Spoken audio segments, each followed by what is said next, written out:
đến kỳ gió bắc thổi, nguồn cơn thật bối rối.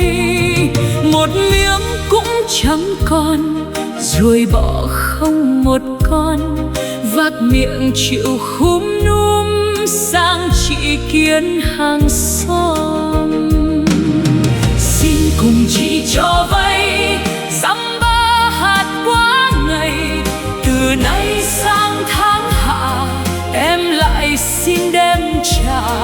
Trước thu thề đất trời xin đủ cả vốn lời, tính kiến ghét vây cậy, thói ấy chẳng hề chi.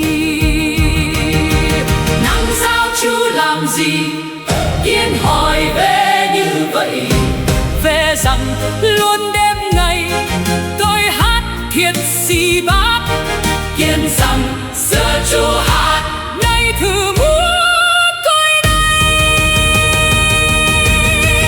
The cicada chirped away all through the summer days, but when the north winds began to blow, it found itself in dire woe. Not a single more soul remained, not a fly or insect could be gained. With a humble pleading air it went to its neighbor the ant to share its plight, and beg for a loan, just a few grains to call its own.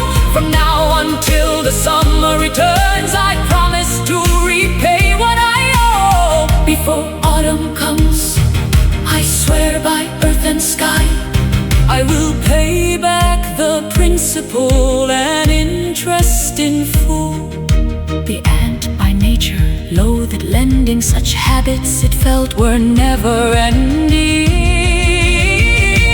What did you do when the weather was fair? The ant asked the cicada, then the cicada replied, both night and day I sang. What harm was there in that? So you sang back then.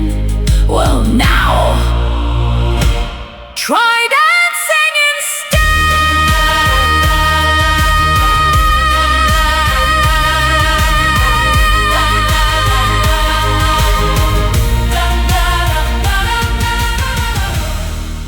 Cicada chirped away all through the sun.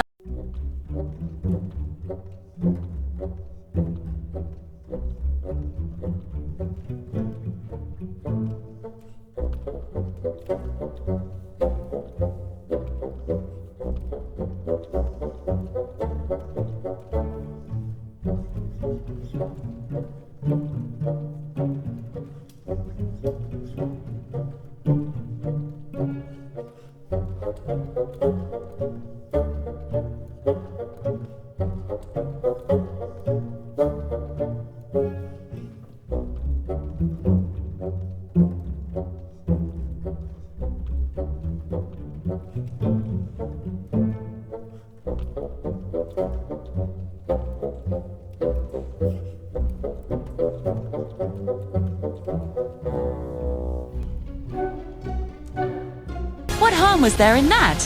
The aunt retorted. So, you sang back then.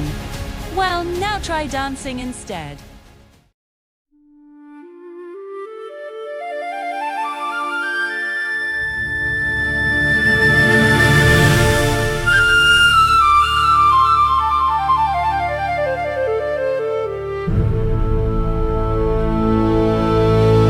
Về sầu kêu về về Suốt mùa hè đến kỳ gió bắc thổi, nguồn cơn thật bối rối.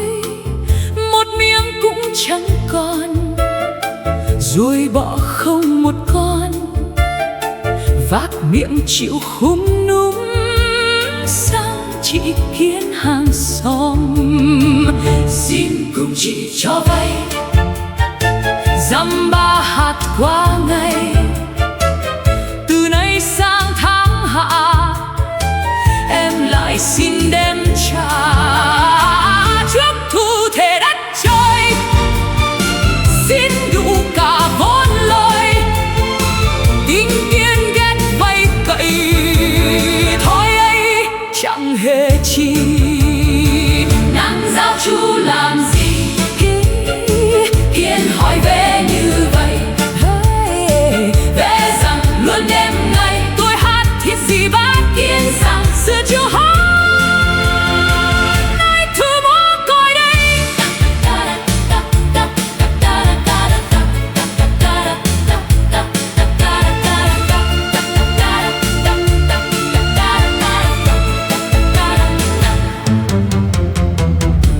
cicada chirped away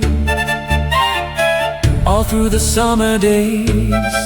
But when the north winds began to blow, it found itself in dire woe. Not a single morsel remained, not a fly or insect could be gained. With a humble pleading air, it went to its neighbor, the ant, to share its plight and beg for a loan. Just a few grains to call its own. from now until the summer returns. I promise to repay what I owe before autumn comes.